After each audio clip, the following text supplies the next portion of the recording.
Okay, we sanded down the head, touched up a few spots, sanded it back down. So now we're ready to put our base paint on here. And we're just going to use a white acrylic paint for our base. And I'll use a small bristle brush to get these areas up in here so I get the paint down inside where I notched them out.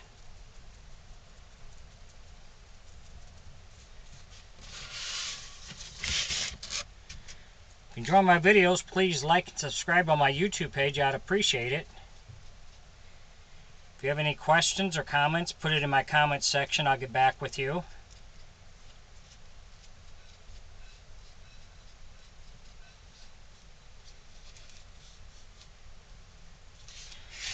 So we'll give this a coat here. We'll set it up and let it dry.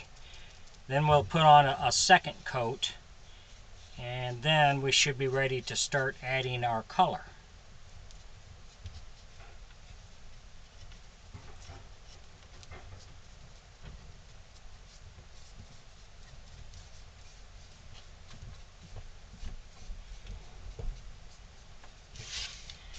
So we're going to continue on and get this painted, let it set up, and then we'll move on to the next step. Thanks for watching.